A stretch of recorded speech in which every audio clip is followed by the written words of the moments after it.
जय गिरिवराधारी जय गिरिवराधारी जय यशोधनन्दना जय व्रजजनरञ्जना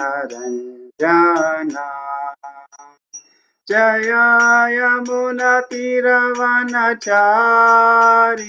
जय कुञ्ज बिहारी जय यमुनातीरवनचारी जय कुञ्ज बिहारी जय राधा माधव जय कुञ्ज बिहारी जय राधा माधव जय कुञ्ज बिहारी हरे कृष्णा कृष्ण कृष्ण हरे हरे हरे रामा राम राम हरे हरे हरे कृष्णा कृष्ण कृष्ण हरे हरे हरे रामा राम राम हरे हरे हरे कृष्णा कृष्ण कृष्ण हरे हरे हरे राम राम राम हरे हरे हरे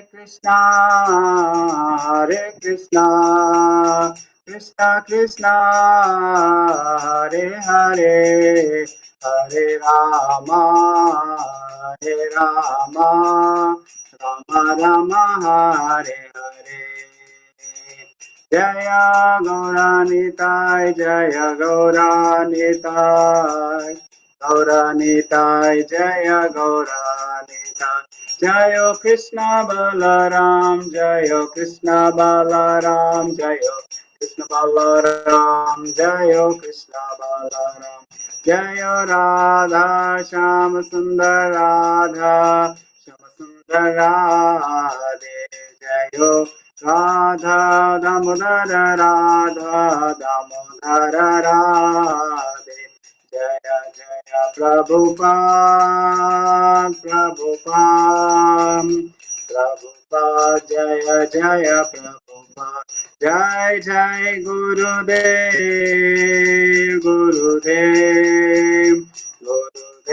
जय जय गुरुदेव निताय गौरा हरि बोल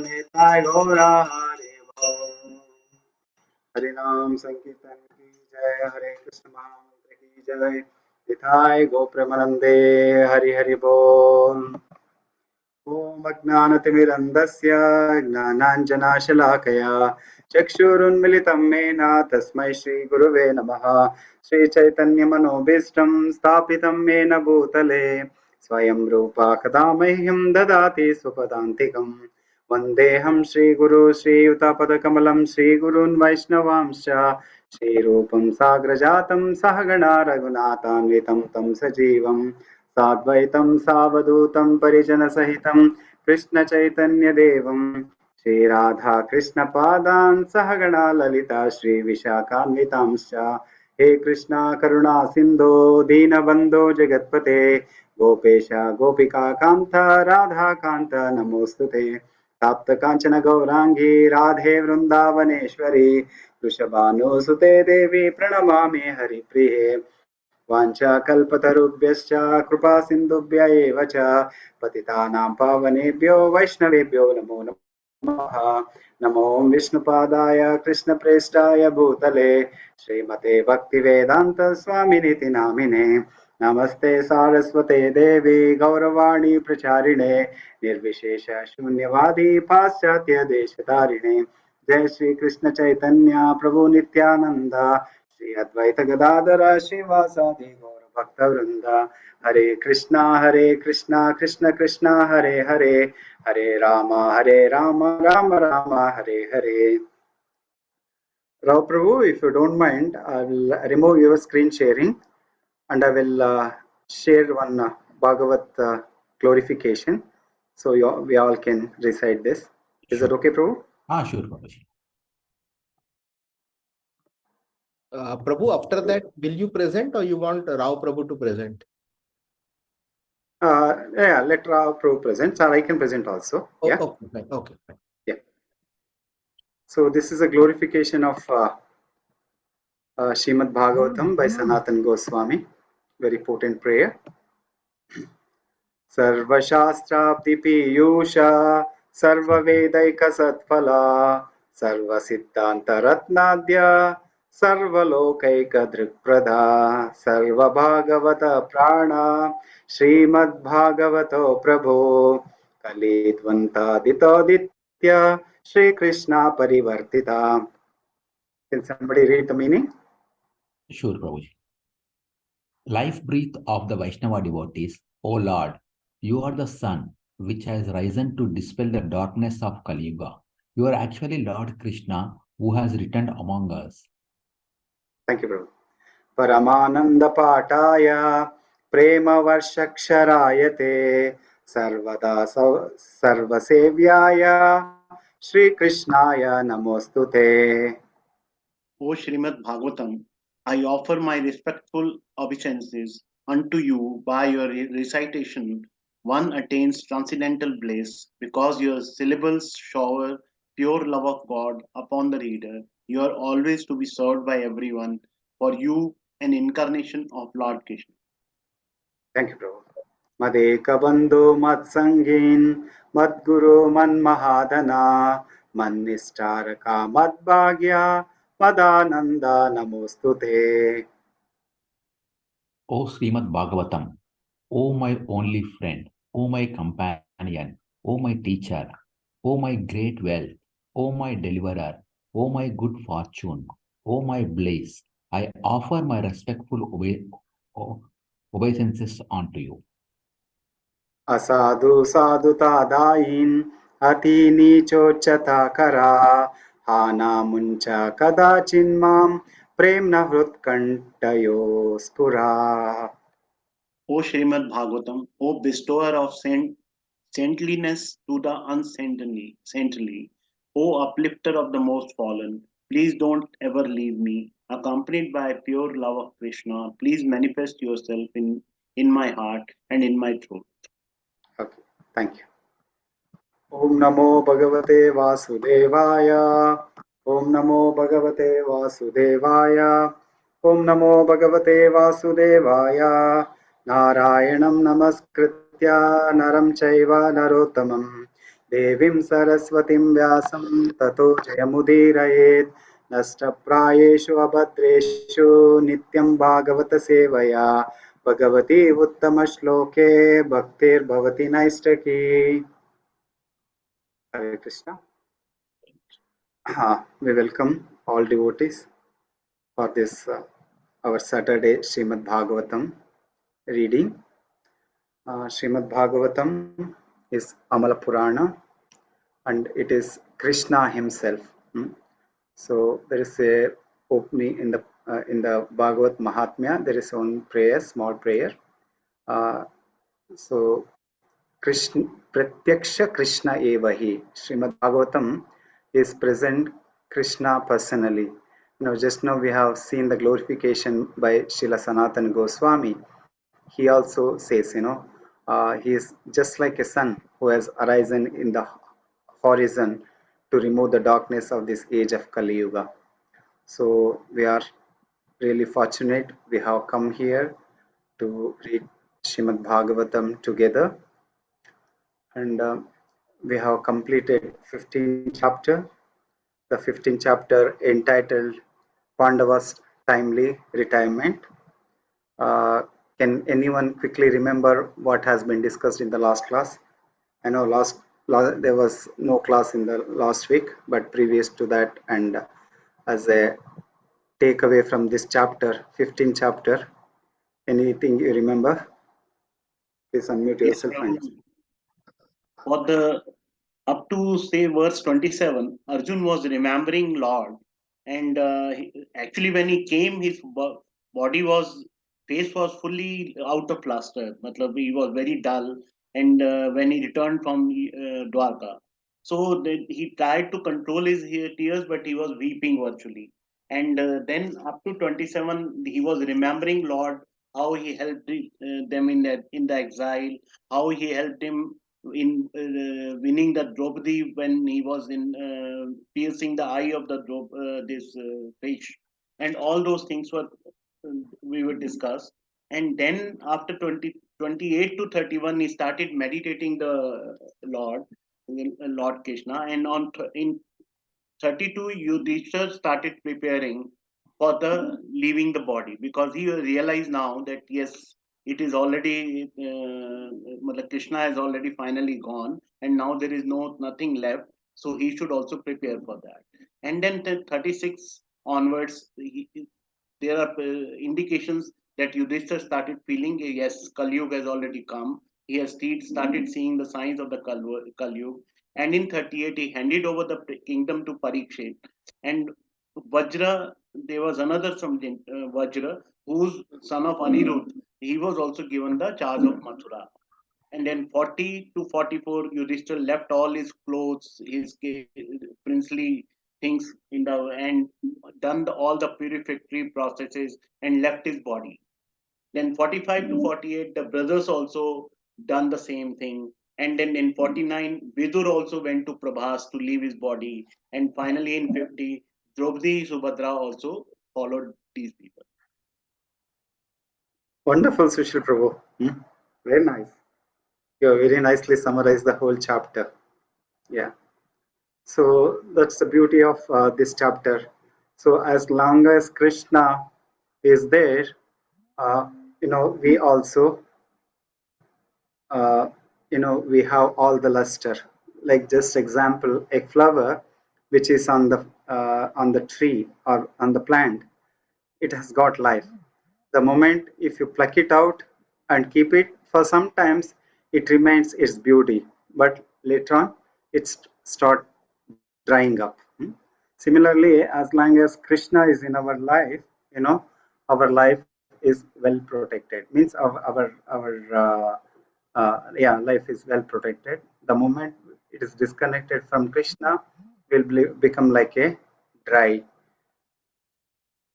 So that's one shiksha we are getting here. And also like Yudhishthira Maharaj is teaching us, especially the so-called politicians. So what should they do it? They should retire when the time comes, not hankering for the power forever, which is happening in today's democracy or democracy, whatever. And like being a good leader, he set an example, and he was least bothered. He did not inquire also with his brothers, with his wife, whether they're going to join him. No, just he prepared everything. He started moving away towards north. So that's the beauty of our Sanatan Dharma. So if somebody likes, they will come. If somebody wants to stay back, let them stay back. It is their free will. Krishna has given them the free will. Let them utilize. That's the whole concept. Nobody forces. Even in Bhagavad Gita also, Krishna, after giving the full instructions to Arjuna and Bhagavad Gita, and he never compelled him. Okay, I have given you all this thing. Now you follow what I have told you. No, Lord never says that. He says, Arjun, I have instructed you, I have given you the message. Now it's up to you. Whatever you feel good for you, please do that. Yate chesi tatha kuru. Whatever is good for you, please do that. So that's the beauty of Sanatan Dharma. So that now we will start 16th chapter. Prabhu, one question. Yeah. In 39 verse 15, that is 1:15:39, Parikshit gave the kingdom to sorry, Yudhishthir gave the kingdom to Parikshit. There is a mention of Anirudh, the son of son Vajra, son of Anirudh. Uska kya? What is the relevance of that as a king of Mathura? He posted, like he is the emperor, Prabhu, Parikshit Maharaj. Okay, we'll read the purport once again. Rao Prabhu, can you share, Prabhu? 1:15:39. Yeah. You will be able to understand from the top, I think, the meaning of 1:15:39, right?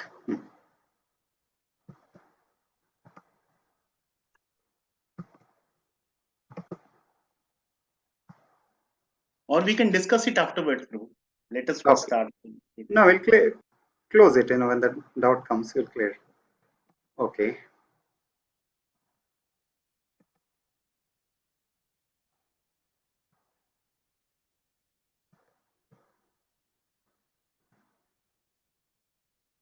Yeah, Prabhu, like if you see the purport, it's clearly written. Maharaja Yudhishthira, after, okay, I'll share. Rao Prabhu, are you sharing? Yeah. Canto 1, chapter 15, yeah, verse number 39.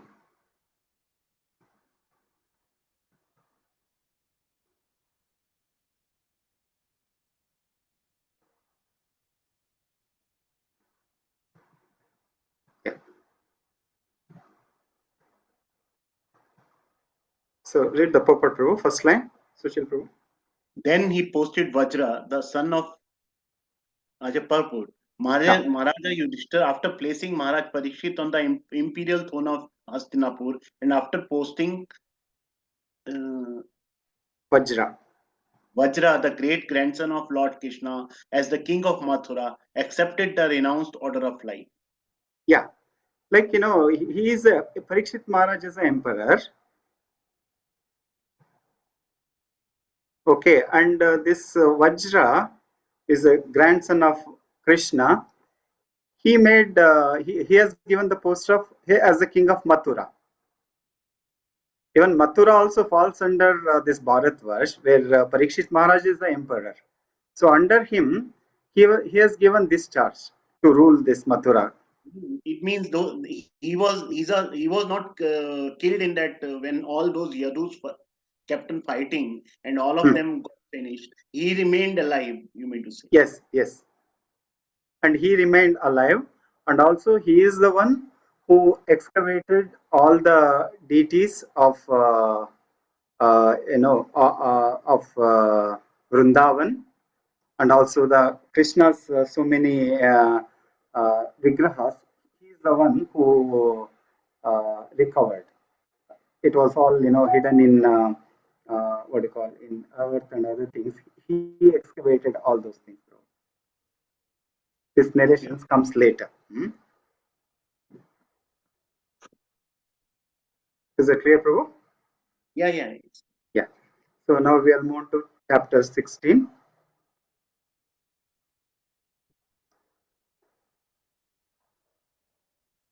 Okay. This chapter talks about how Parikshit received the age of Kali. Okay. First shloka. Sutauvacha तथा परीक्षित द्विजवार्य शिक्षया महिं महाभगवता ससाद सह शासाद सह यथा हि सूत्यम् अभिजात कोविदा समादिशान् विप्र महद्गुणस्तथा.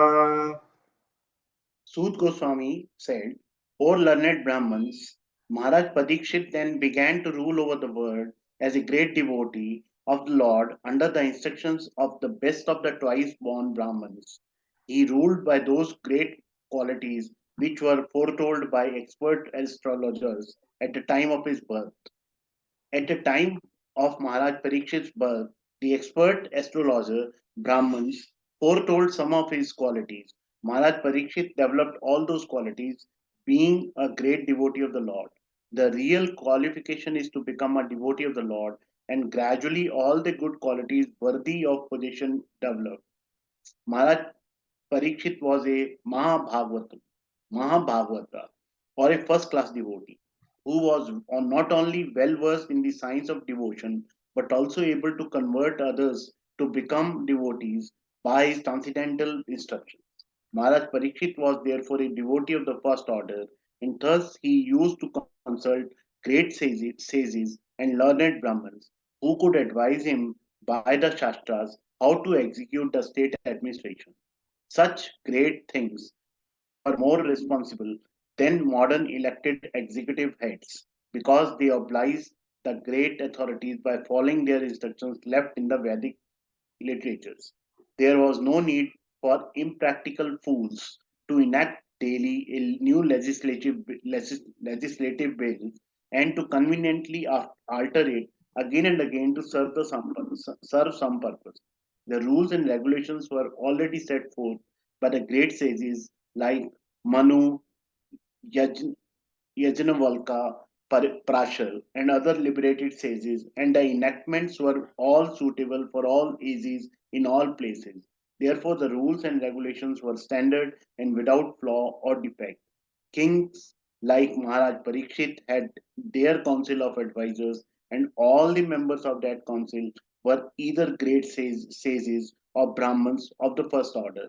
They did not accept any salary, nor had they any necessity for such salaries. The state would get the best advice without expenditure. There were them, they were themselves samdarshi, equal to everyone, both men and animal.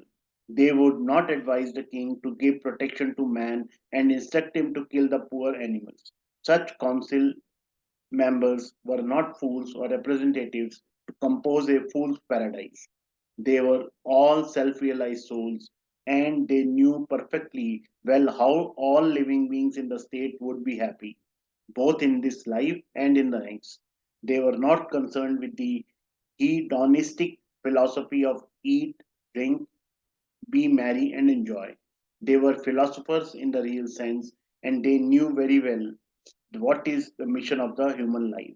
Under all these obligations, the advisory council of the king would give correct directions, and the king or the executive head, being himself a qualified devotee of the Lord, would scrutinizingly follow them for the welfare of the state. The state in the days of Maharaj Yudhishthir or Maharaj Parikshit was a welfare state in the real sense of the term because no one was unhappy in that state, be he a man or an animal. Maharaj Parikshit was an ideal king for a welfare state of the world. Hare Krishna. Yeah, thank you, Prabhu. So in the first verse, the Suta Goswami is inquiring Brahmanas. Maharaj Parikshit then began to rule over the world as a great devotee of the Lord under the instruction of the best wise Brahmanas. He ruled by those great qualities which were foretold by the expert astrologers at the time of his death. This was the tradition, when a child takes birth, immediately the parents will go to the astrologer to find out what is the fate of this child, what is the future of this of the child, and accordingly they will train him. This was the custom, and still also in some part of India it's being followed. As soon as the child is born, they will at least they will write his horoscope, and they will try to find out uh, his future and what he's going to do.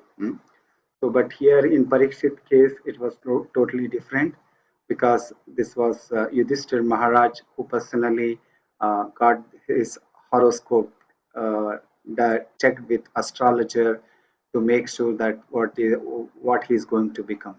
And we all know the Parikshit Maharaj. He has seen the Lord in the womb of his mother itself. He is a great devotee, and all these symptoms were told by the astrologers. Now he made the emperor of this whole universe, And these emperors, they used to have a brahmanas as their council members, and time and again they would take the consultation from these brahmanas, and they would act accordingly. It's not that they don't know, they also know all the rules and regulation. At the same time, they would consult brahmanas. That is a etiquette. They would never take decisions themselves. They would consult. So this is the beauty of Vedic situation. And here Prabhupada makes one beautiful statement here. The rules and regulations were already set forth by the great sages like Manu, Yagnavalka, and Parashar. So it's already there. The Manu Samhita is there. If we follow, the human society follow, that's more than sufficient. But no need of making amendments in the constitution, bringing new laws and new rules and regulations, which is not necessary. But now we know, every time they will make some rules and regulation. When they lose the power, when the next party comes, they will amend it. These things are going on. And so the duty of a ruler is not only give protection to human, but also to all the living entities within his kingdom, which includes animals. And like in the earlier chapters, we have how clearly seen why this society, current society, is in anxiety, because the animals are in anxiety, especially the cows. I know they are always thinking when these people will come and kill us. So they are in anxiety. Because of that, the whole universe is in anxiety. There is no happiness, whatever. So this is what's stated here. And being a great emperor, he ruled. He started ruling the whole earth. And so Prabhupada here also makes one more statement here in the in a few lines, 1, 2, 3, 4, 5 lines from the last paragraph. They were not concerned with hedonistic philosophy. Hedonistic philosophy means it's something to do with your sense gratification. The people says no, who has seen the future? Who has seen tomorrow? Today we are there, just eat and drink and enjoy. We are not seeing the philosophy. I mean, we are not seeing the future. This is their philosophy. But actually, we know from the Shastras what whatever the activities we perform, we have the reactions accordingly. So, but if you do it for Krishna, there is no reaction. So this we understand from the Shastras. But these people, so-called modern people, modern atheists, they don't believe in the words of the Lord. So because of that, there is so many commotion are happening. And now these kings, the rulers, they don't have a proper people to advise them. So the Shudra is may given the power to become the king, head of the state. And what rule, what justification he can give? First of all, he doesn't know anything. In Srimad Bhagavatam, there is a verse. Uh, नथे विदुम स्वार्थगतिम हि विष्णु दुराश्रया हि बहिरर्थमानिनाम अंधाम यथांदे upaniyamana. The Shudra, they become the head of the state. They don't know what is the value of life. They don't know what is the swarthagati of life. What is the goal of life, which is to attain Lord Vishnu. So Durashtrayahi Bahirarthamaninam. They have taken, instead of taking shelter of the Supreme Personality of Godhead, they are taking the shelter of external energy of the Lord, which is Maya. So they engaged in so many unwanted things like slaughtering and drinking alcohols and intoxication, all these things. So then, not only that, then andamithande upaniyamana. They have got so many followers who follow them blindly. So everybody will go to, they will go to, ditch. So this is the unfortunate situation of this Kali Yuga. So we'll move to the verse number 2. Sa uttarasya tanayam उपयेमा इवारतिं जनमेयादिं चतुरस्तस्यां उत्पादयत् सुतान्. Yes, bro. Hare Krishna. King Parikshit married the daughter of King Uttara. Hello.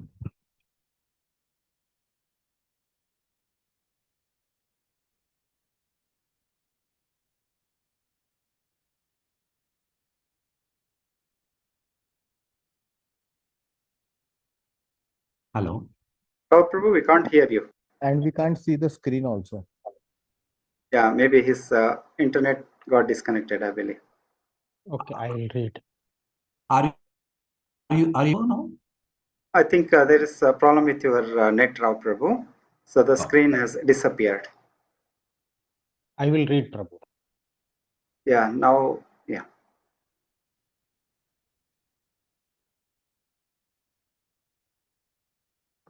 Can I read? Yeah, read. Go. Translation by Srila Prabhupada. Jai Srila Prabhupada.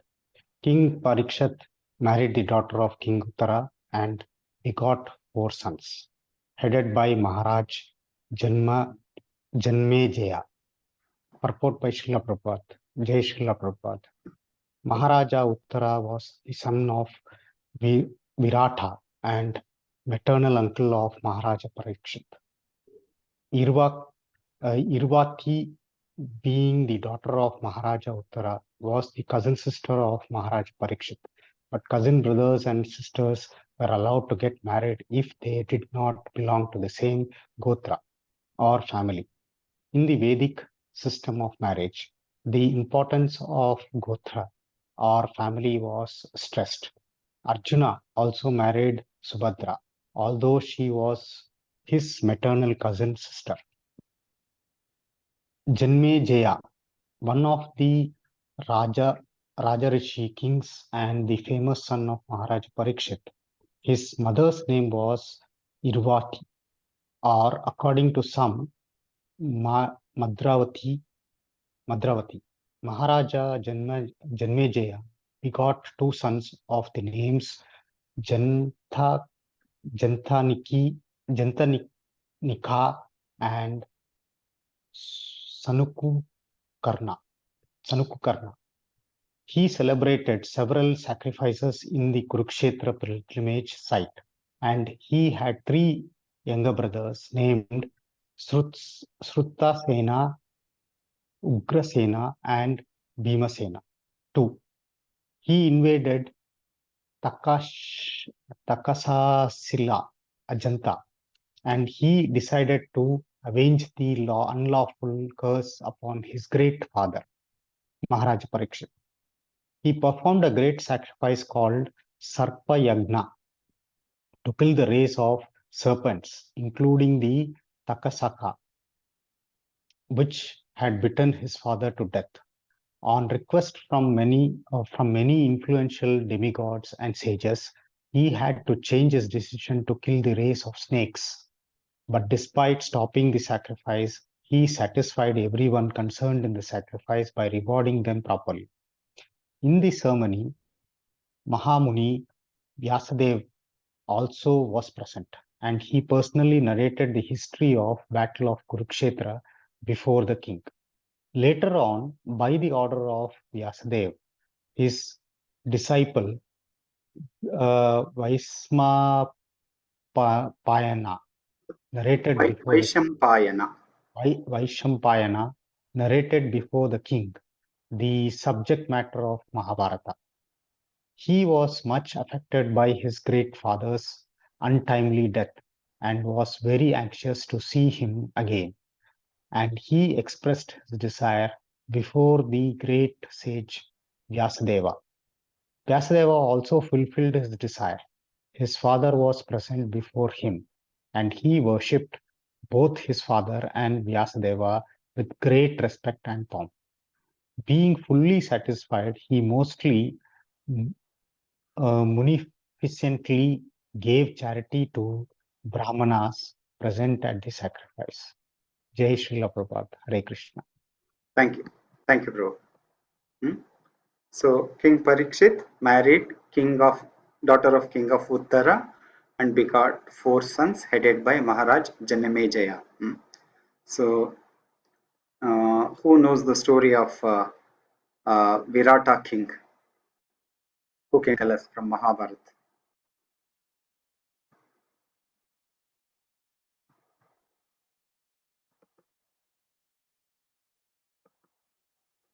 He is the same Virat where Pandavas passed their exile. Yeah, same. No, sorry, in their disguised stay off for 1 year or something like that. Agyatwas mein. Yes, bro. Yeah, same it is. Like Arjuna become Bruhannala, Yeah, then Bhim was become cook. You remember that past time? Who remember this?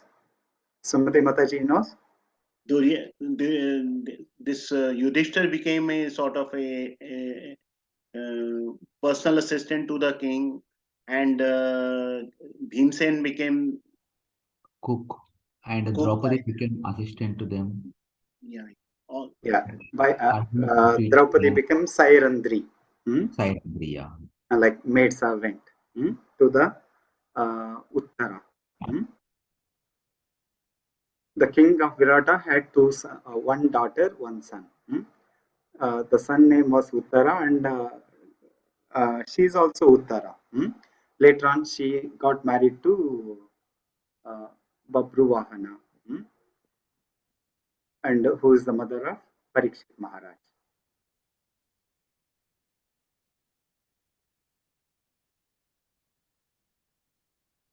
Okay, so the pastime goes like this: the Pandavas, they were in exile, and they are almost come to the end of exile, and finally they take the shelter of Virata. So like few days remaining for the completion of their exile, and if they were caught by Kauravas, again they have to go for another 14 years of exile. So that time, what these people do, these Pandavas, the Kauravas came to know these Pandavas, they were residing in Virat, Virata king. So they attack Virata. So when doing so, this Uttara, the son of Virata king, he was very proud. He was very confident. He was boasting himself. He's a great, as if great king. He can conquer Kauravas. He can beat everyone. So then, but he was pretending there is no charioteer for him. Then Arjuna, he was working there as a Bruhannala, as a dance teacher. Arjun says, okay, doesn't matter. I know how to ride the chariot. Come, I will come and I will fight. You can fight. I will drive the chariot. Then he comes there. Then after seeing the huge army of Kauravas, this Uttara started becoming panicking. Then he tells this Brahmanala, please get back. I cannot fight against these people. But Arjuna, he himself fight against all these people, and even he'll drive away all the Kauravas. So later on, she was the king of Virata. He wanted to give his daughter, her daughter name also Uttara, to Arjuna. But Arjun says, no, don't give it to me, but give it to my son, my son, which is uh, what's his name? Mm, the Chakravyuha, who Abhimanyu. So then she gets married to Abhimanyu. From Abhimanyu and Uttara, the Parikshit was born. Before that, like we know all the story in uh, we know the past time in Chakravyuha. So Abhimanyu was brutally killed because Abhimanyu knew only how to enter, but he doesn't know how to come out of this Chakravyuha. So then even Parikshit was not born. She was a pregnant lady. Then Brahmastra was thrown against her, to eradicate the complete Pandava dynasty. That time Krishna commands protects. We have read all this in the in the first in previous chapters. Okay, so this is a story about Uttara, and now that Uttara's now the son Uttara's daughter is Iravati, and she is married to uh, here married to uh, Parikshit Maharaj. Like he is marrying Mama's daughter. So this is allowed even in as per Vedic civilization. It's allowed. So from there they beget Janamejaya. Janamejaya is also great rishi, and he is also a Rajashri, and he wants to take revenge uh, against the Takshaka, because Takshaka is the snake bird which has bitten his father Parikshit Maharaj, and he was killed. And we all know even Parikshit Maharaj, he did not retaliate, but somehow this thought came to Janamejaya. He wants to, completely eradicate the serpents, the snakes. So he started doing a huge Sarpa Yajna. So wherever the snakes were there, they were coming and falling into the fire sacrifice. Then all the demigods, including Brahma and everybody, they will come and they plead him to stop it, and he stops it. And yeah, this is another part. And later, he, because since he performed this Sarpa Yajna and he killed so many uh, serpents, he gets like some disease, which is to do with this sarpa, this Janmejaya. Okay, so that we will discuss in some other class. So we are moved to the verse number 3. And yeah, so this Janmejaya is great thing. He wanted to see his father, and Vasudeva was also present there. We all know, right? Vasudeva is also Chiranjeevi. There are 7 Chiranjeevis. Anybody knows their name? The 7 Chiranjeevis? Prabhu, One is Maharaj, Hanumanta, Hanuman, Yeah. Vyasaki. Dhruva. No, that is Mahajanas you're telling. Bali Maharaj is also Chiranjeevi, right? Hanuman Yeah, is also Chiranjeevi. correct. Yeah. Yes, bro, correct. Sorry. Ashwathama, Ashwathama, yeah. Bali, Vyasa, Yes. Vibhishana, Krupa, Mm. Parashurama. These are the Hanuman 7. also is there, no, sir? Yeah, Okay. yeah, correct.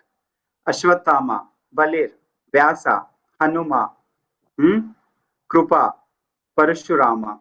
I'm missing out one name. Vibhushana. Vibhishana. These are the 7 people. They are Chiranjeevis. Okay. So here, the Vasudevji was present, and this Janamejaya expressed his desire to see his father, and so because of Vasudev, Vasudev fulfilled his desire. His father was present before them, and he worshipped both his father and Vasudev with great respect, and he also gave munificently charity to all the brahmanas who were present in the sacrifice. Okay, this is about Janamejaya. Then we are moved to the text 3. Ajaharshva strin Gangayam bhuri dakshinan Sarvadvatam gurum krutva Deva yatrakshi gochara. Hare Krishna. Translation. Maharaja Parikshit, after having selected Krupacharya for guidance as a spiritual master, performed 3 hour sacrifices on the banks of the Ganges. These were executed with sufficient rewards for the attendants, and at the sacrifices, even the common man could see demigods. Purport. It appears from this verse that interplanetary travel by the denizens of higher planets is easy. In many statements in Bhagavatam, we have observed that the demigods from heaven used to visit this earth to attend sacrifices performed by influential kings and emperors. Herein also we find that during the time of the horse sacrifice ceremony of Maharaja Parikshit, The demigods from other planets were visible even to the common man due to the sacrificial ceremony. The descendants to be visible to the common man, the demigods are not generally visible to common man as the Lord is not visible. But as the Lord, by his causeless mercy, descends to be visible to the common man, similarly, the demigods also become visible to the common man by their own grace. Although celestial beings are not visible to the naked eyes of the inhabitants of this earth, it was due to the influence of Maharaja Parikshit that the demigods also agreed to be visible. The kings used to spend lavishly during such sacrifices as a cloud distributes rains. A cloud is nothing but another form of water, or in other words, the waters of the earth transform into clouds. Similarly, the charity made by the kings in such sacrifices was but another form of the taxes collected from the citizens. But as the rains fall down very lavishly and appear to be more than necessary, the charity made by such kings also seems to be more than what the citizens needs. Satisfied citizens will never organize agitation against the king, and thus there was no need in changing the monarchical state. Even for a king like Maharaja Parikshit, there was a need of a spiritual master for guidance. Without such guidance, one cannot make progress in spiritual life. This spiritual master must be bona fide, and one who wants to have self realization must approach and take shelter of a bona fide spiritual master to achieve real success. Jai Srila Prabhupada. Thank you, bro. Yeah, in this verse, Maharaj Parikshit has taken Krupa as his spiritual master, means like as a guide to rule his kingdom. Pandavas, they had a guru of Daumya. Daumya used to be there with him always. Even during the exile, Daumya also went along with these Pandavas in the exile. So now he was taking the guidance from them and performing fire sacrifice. He did 3 fire sacrifices on the banks of Gangas. And here Prabhupada makes nice comment here. During those days, even demigods would come and they would accept the sacrifices and go back. So this was possible because he was a great devotee. Parikshit Maharaj was a great devotee. Because of him, this was not possible. And king also used to keep everyone happy. So when the disagreement happens, when the people are unhappy, if the people are kept happy, so then there won't be any. They don't change for any. Kings needs to be changed or rulers to be changed. They will be happy if the ruler keeps everyone under right direction. So this was the case with Parikshit Maharaj. Everyone was happy. There was enough rainfall, and all the people used to get a lot of, they used to get more than what was necessary. So they were all happy. And like Prabhupada gives nice example here. Uh, the cloud is nothing but another form of water, or in other words, water of the earth transformed into clouds. So similarly, charity made by the kings in such sacrifices was but another form of taxes collected from the citizens. Okay, this what he is spending here in all these sacrifices, it is collected by citizens only, but he is giving back to them all. So in this way, the whole citizens of the state, they are happy. So we will move to the verse number 4. निजग्रहौजसा वीरः कलिं दिग्विजयेत् क्वचित् नृपलिङ्गाधरं सुहृदं शूद्रं ज्ञान्तं गो मिथुनं पधा.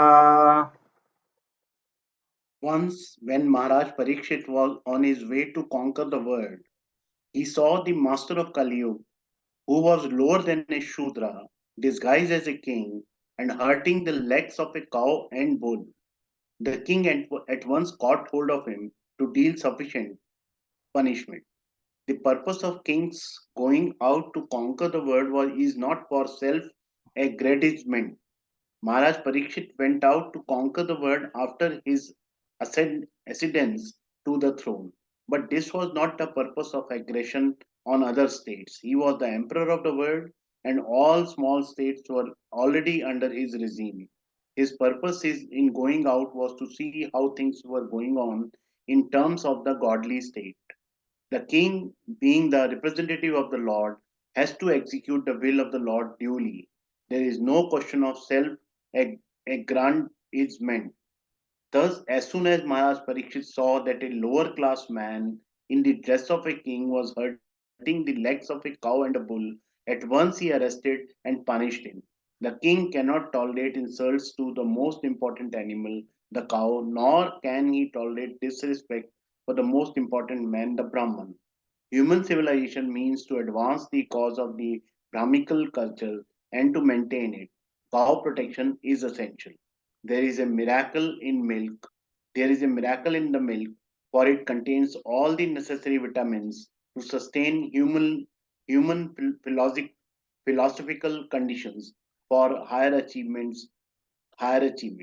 Brahmican culture can advance only when man is educated to develop the quality of the goodness. And for this there is a prime necessity of food prepared with milk, fruits and grains. Maharaj Parikshit was astonished to see that a black Shudra, dressed like a ruler, was mistreating a cow, the most important animal in the human society.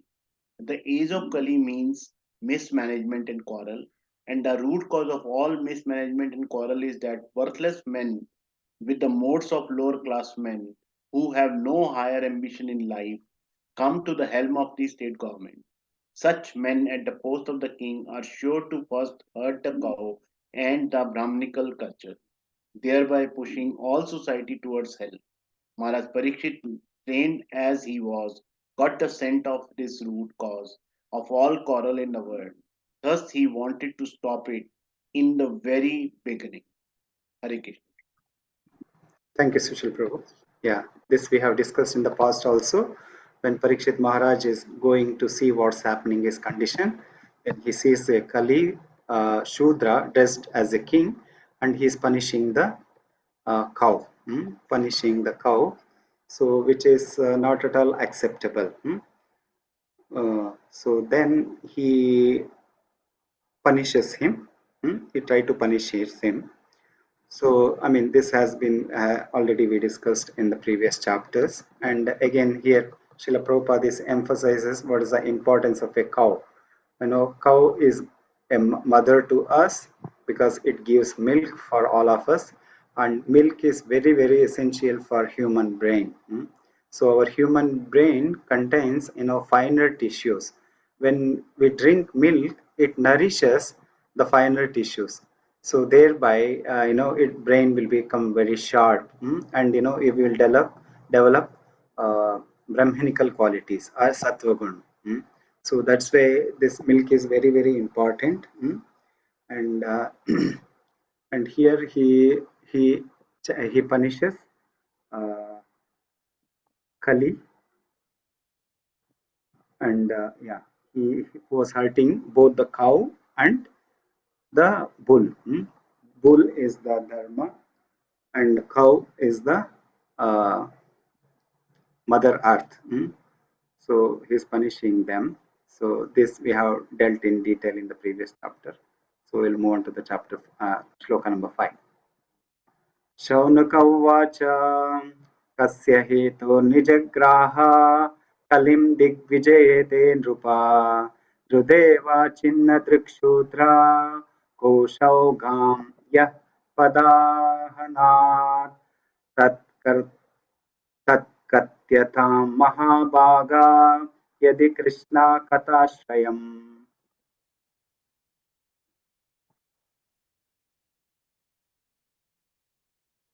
Hare Krishna Prabhuji, can you read? Yes, Mataji. Translation and purport by Srila Prabhupada. Jai Srila Prabhupada. Shaunak Rishi inquired, why did Maharaja Parikshit simply punish him, since he was the lowest of Shudras, having dressed as a king and having struck a cow on the leg? Please describe all these incidents if they relate to the topics of Lord Krishna. Purport. Shaunaka and the rishis were astonished to hear that the pious Maharaj Parikshit simply punished the culprit and did not kill him. This suggests that a pious king like Maharaj Parikshit should have at once killed an offender who wanted to cheat the public by dressing like a king and at the same time daring to insult the purest of the animals, a cow. The rishis in those days, however, could not even imagine that in the advanced days of the age of Kali, the lowest of the Shudras will be elected as administrators and will open organized slaughter houses for killing cows. Anyway, although hearing about a Shudraka who was a cheat and insulter of a cow was not very interesting to the great rishis. They nevertheless wanted to hear about it to see if the event had any connection with Lord Krishna.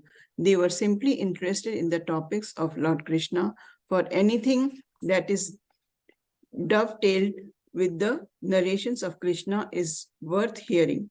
There are many topics in the Bhagavatam about sociology, politics, economics, cultural affairs, etc. But all of them are in relation with Krishna, and therefore all of them are worth hearing. Krishna is the purifying ingredients in the matters, in all matters, regardless of what they are.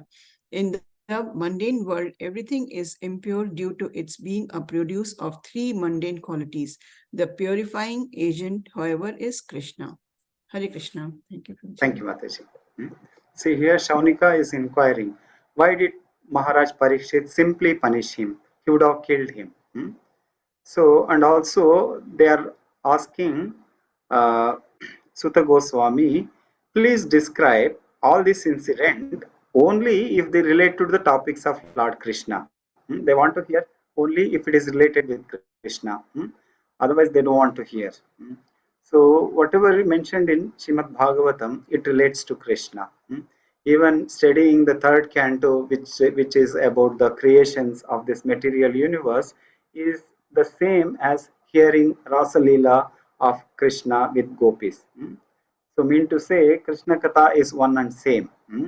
So, these sages, they wanted to know why did King Parikshit did not kill this so-called Kali, the so-called Shudra king, Shudra who is dressed as a king. So in those days that used to be happen. Uh, in those days, people were not aware. Then nobody knows what Kali Yuga is going to be.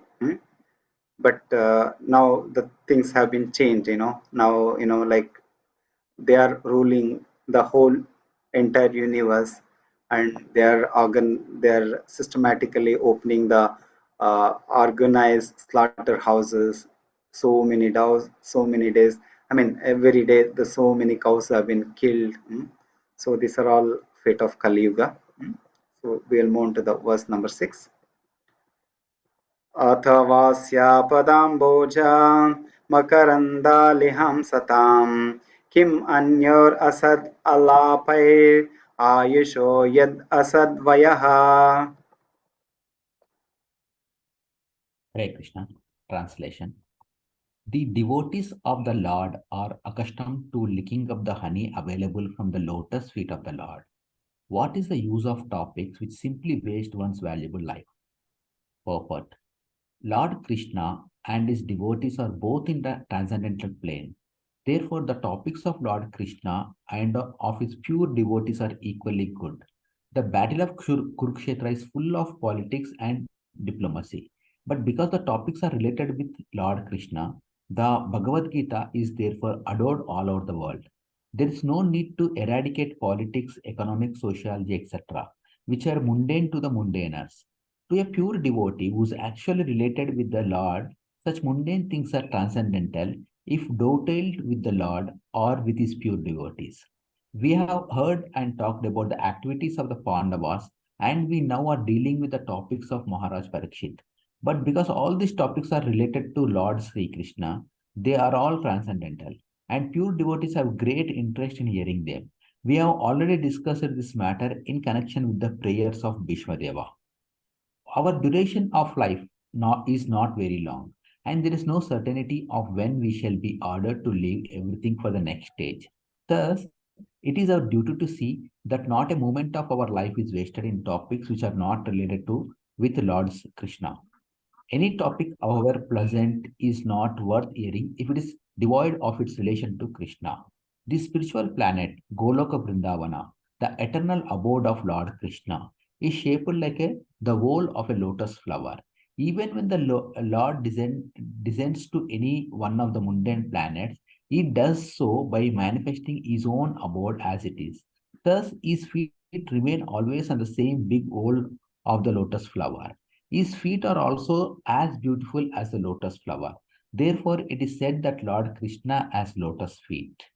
A living being is eternal by constitution. He is, so to speak, in the whirlpool of birth and death due to his contact with the material energy. Freed from such material energy, a living entity is liberated and is eligible to return home back to Godhead.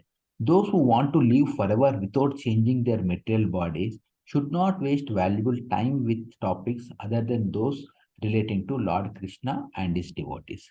Jai Srila Prabhupada. Thank you, Prabhu. So here the Krishna Katha is compared to the licking of the honey. It's so wonderful. And what is the use of topics which simply waste one's valuable life? If any katha which is not related to Krishna, then it's just a waste. So, but anything which is related with Krishna, that is become nectarian.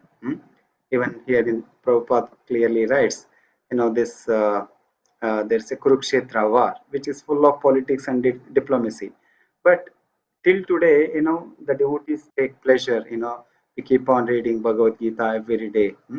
So, but if some mundane war happens, nobody wants to hear about it. Nobody wants to see what had happened. But this is a transcendental war since Krishna is involved. So, anything with Krishna's topic, it will certainly devotees will take pleasure in hearing them. And Prabhupada also make in the second paragraph, he says, our duration of life is not very long, and there is no certainty of when we shall order to leave everything for the next stage. So whatever what he meant to say is, we don't have a fixed time.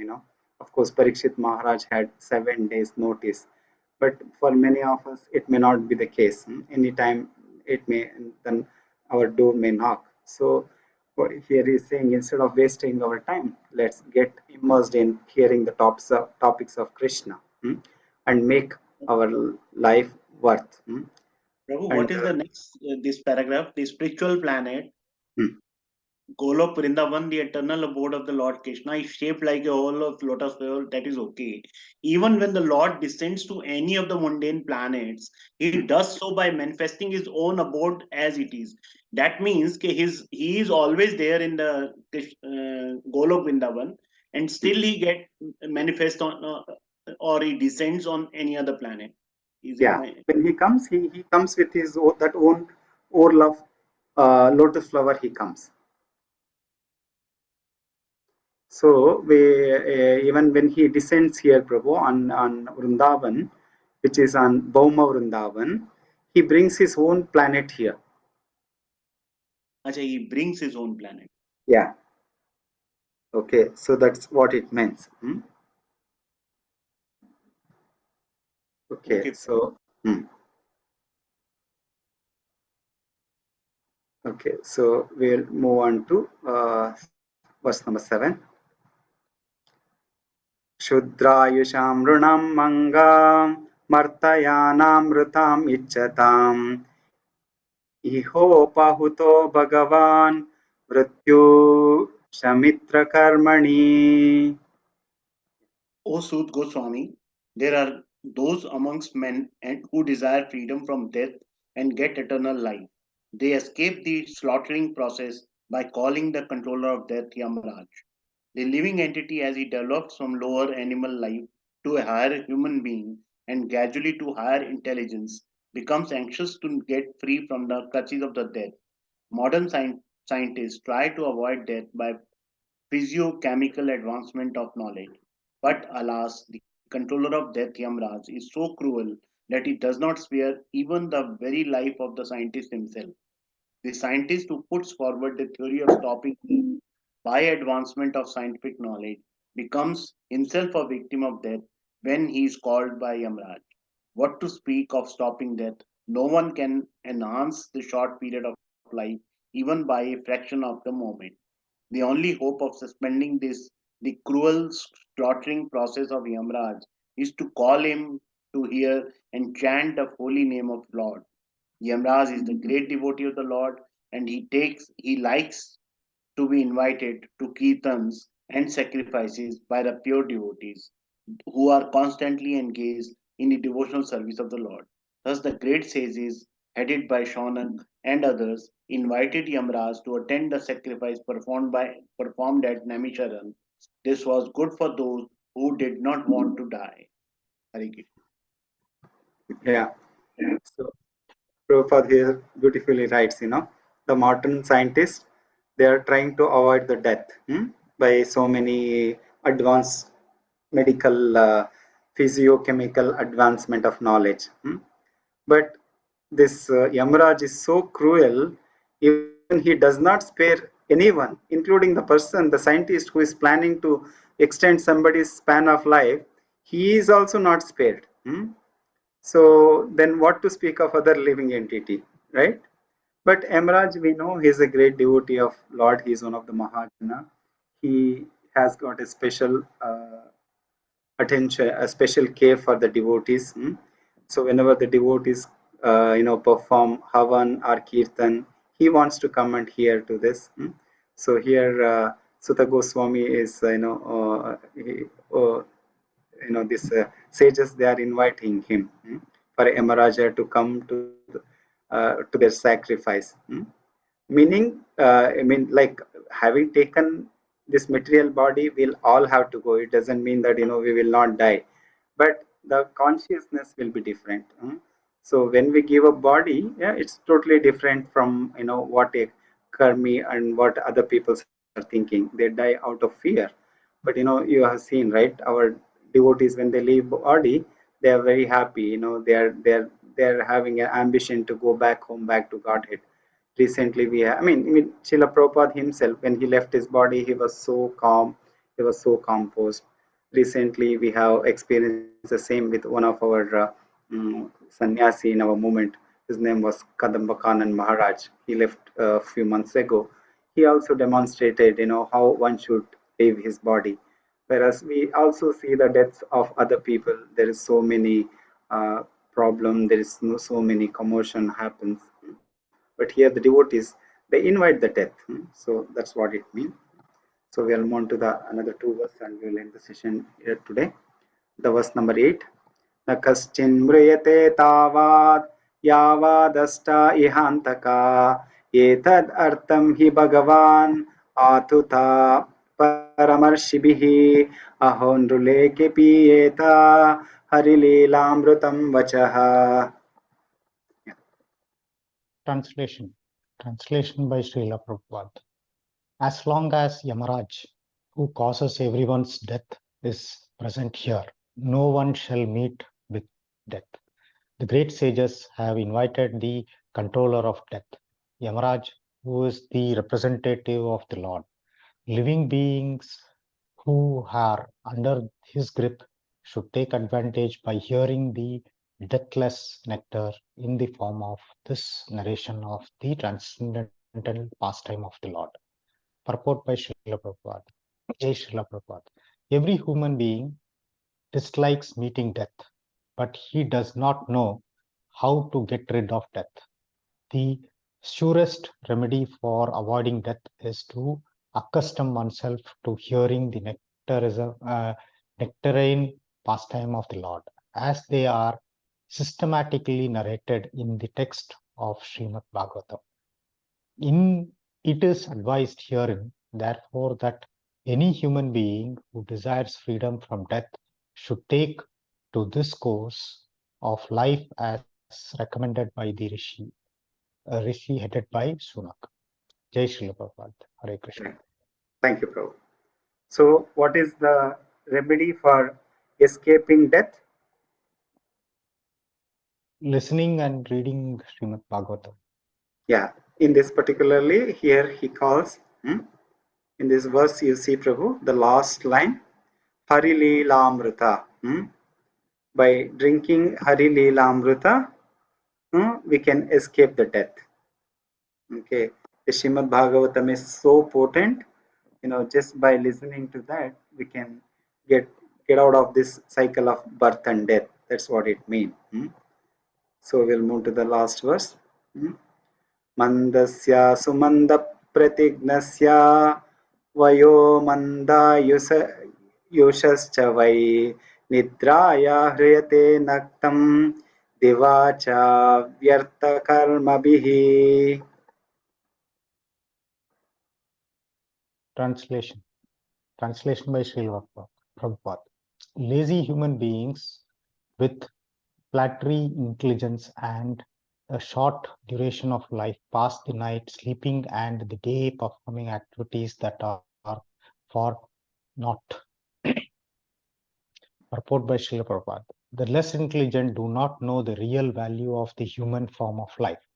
The human form is a special gift of material nature in the course of her enforcing stringent laws of miseries upon the living being.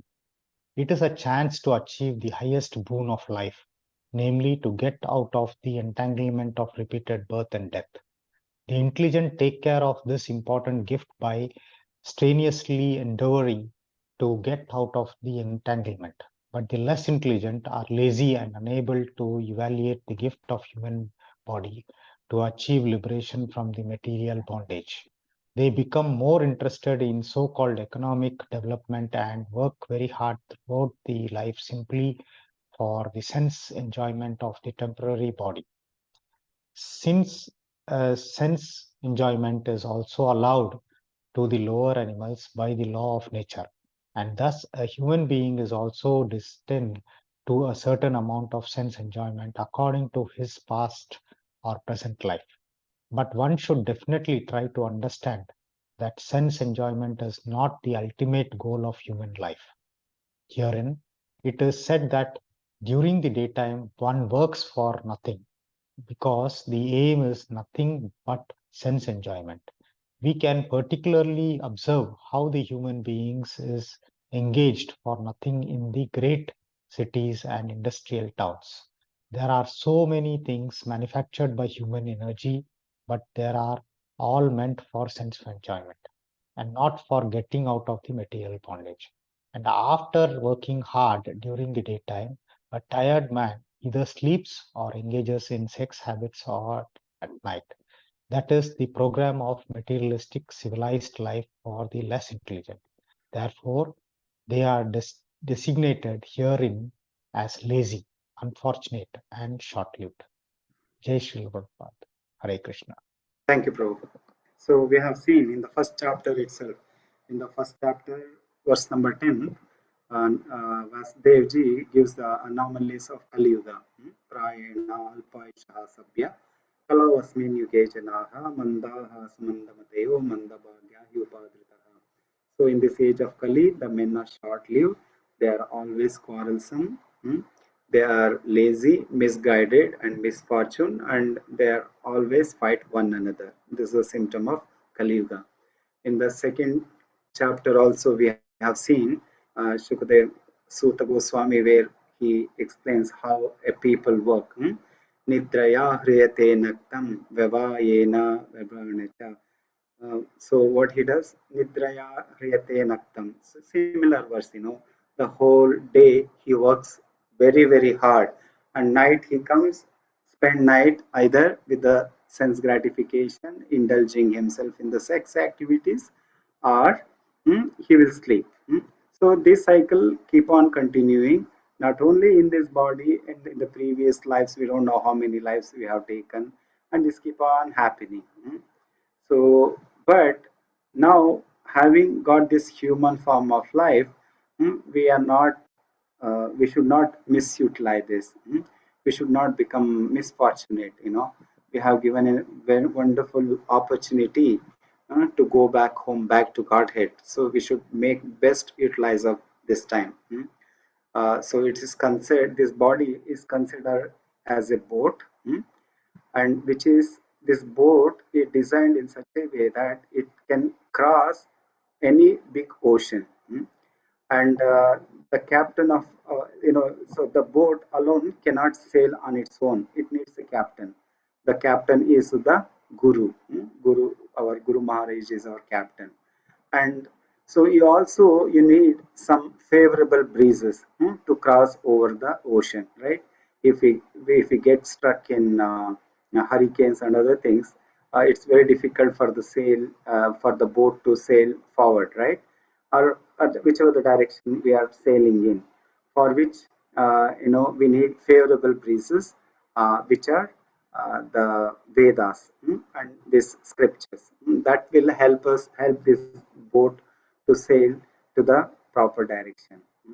So, in spite of all these wonderful arrangements made by the Lord, if we misutilize it, we are called as Atmaha. Atmaha means killer of the soul. So, with so much facility, so much opportunities, if we cannot utilize it properly, then it's really shame on us. So this is what it meant. So we should engage in hearing Srimad Bhagavatam and chanting the holy name of the Lord, and also spreading the holy name of the Lord, because we are not concerned with only us. So we can practice, we can chant our rounds very nicely, read scriptures, and do deity worship, and we can relax on our own. But that is not the goal, because having born in India, we have a special responsibility. Chaitanya Mahaprabhu has ordered us, Bharata Bhumite Haile Janmayara, Janma Sarthaka Kari Karapara Upakara. So not only that we are advancing in spiritual life, we should also take others to also to get benefit of that, right? Whenever you go to some shopping malls, you will come across with some wonderful deals, right? Some nice cars, they are giving at offer, or some nice jewelry. Immediately you call all your friends, there the sale is going on, please come and take it, right? Similarly, this is also one of the wonderful thing we all can do to all other living entities. So please, you are already doing it, but still try to get more people connected. So make their life also wonderful, and let them also go back home, back to Godhead. So with this, we will conclude here. And in the next week, Shukadev Sutta Goswami describes uh, the what Parikshit and how he did conquer whole world. So this narration will take place in the next week. Till then, we'll make a small stop here. And if anyone has questions and comments, please free to share. Hare Krishna, Prabhuji. Yeah. Thank you for the class, wonderful class. Prabhuji, I want to know about this Chiranjeevi you told us, 7 Chiranjeevi. Why they are called Chiranjeevi? First question. Because they don't have death. Chiranjeevi means there is no death for them. Okay. So they're always there. They're always there. Even till today, all the 7 people, they will be there, including Hanuman. Next question about Prabhuji, you just told we should bring people in this bhakti, but in this scientific world, in this material world, so should they not study like medicine and engineering, what they are doing? So how to relate that? Like in this material world, we need things to develop. And no, we are not stopping them, Mataji. So let them do it. But the goal of our aim should be the Krishna conscious. Like even our dear Mayuri, daughter of our Subal Prabhu, she is doing medicine in UK. So we are not against that. So they will become good doctors, and again they will serve. Now you see the consciousness of a devotee doctor and a karmi doctor. You yourself will narrate, right? So devotee doctor, he's very compassionate. He is treating the patients, no doubt, but with what consciousness? Of course, no doubt, he doesn't give you free medicine or anything. He will also take his fees and other things, but his conscious, he's little better compared to this karmis. Now if you go to corporate hospitals, how they do it, they will strip you off, right? They will the more the higher insurance you have, the more treatment you will get. Right? Yeah, correct. Yeah. So yeah, we are not stopping them, but fundamental, Mataji, before we put them into that thing, if you give the foundation of Krishna consciousness, then let them do whatever they want, so that they will utilize. Even in our movement also, we had great, even during Srila Prabhupada time also, we had a great scientist. His later on he became a sannyasi. His name is Swarup Damodar Swami. He has written a lot of. He is a renowned scientist, by the way, and he started presenting Krishna consciousness to the scientist audience in his language, because the if you preach to them in their own language, they will get connected soon, right? If you are engineer, if you preach them in engineering language, they will get attracted. Similarly, medical people, and similarly law people or accounts people. So similarly, this Swarup Damodar Maharaj, he did wonderful, and they opened, Bhakti Vedanta Research Institute, which conducts, which presents the Krishna conscious philosophy according to scientifically, even which the scientists can very well narrate. This Thank is you so what much. is. And Yes. for children, yeah, go ahead. Prabhu, can you name the seven those Chiranjeevi? Ashwathama, Bali, Vyas, Hanuman, Kripa, Vibhishan, and who is, one more is there? No? Can you Ash- just? Ashwatthama, Prabhu, Bali, can I answer this? Actually, yeah. there are not 7 Chiranjeevis, there are 8 Chiranjeevis. Okay, and there is one verse I came across.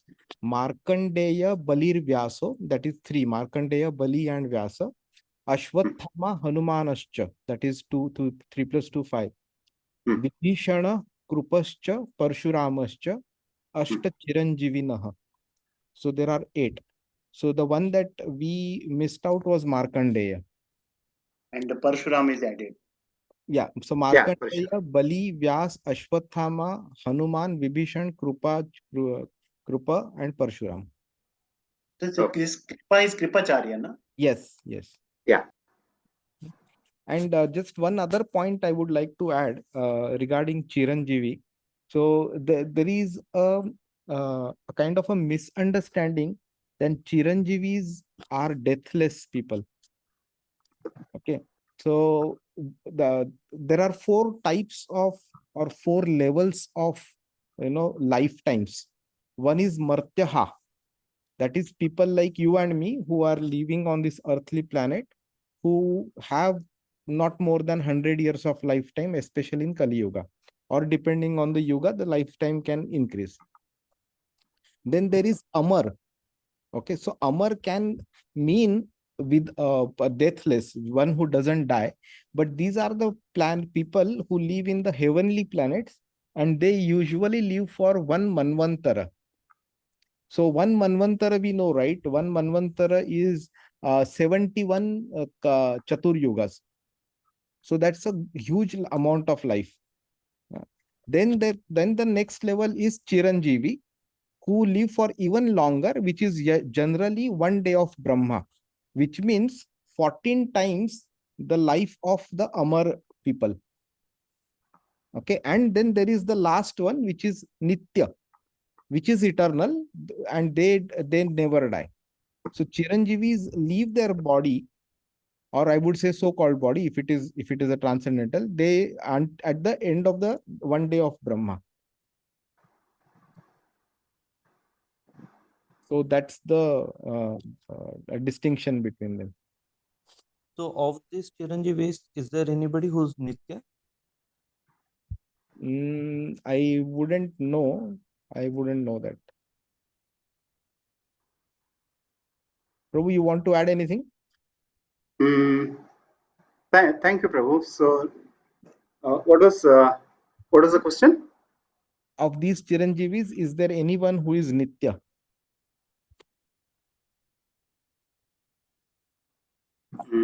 I don't want to concoct, but certainly Vasudevji and Hanuman. No, I don't know, Prabhu. I don't know. Yeah. Maybe we can find out and tell in the next class. Hare Krishna. Okay. Thank you so much, Thank you so Prabhu. much. Thank you. Anybody has any other question? No, Prabhu. Thank you very much. Okay. Okay. So Grantraj Srimad Bhagavatam ki jai. Jai. Srila Prabhupada ki jai. Jai. Samaveta Jai. Bhaktivinoda ki jai. Yeah. Hitaye Go Premalande. Hari Hari Bol. All. Thank you so much, Thank Prabhu. you, Shri. Thank you.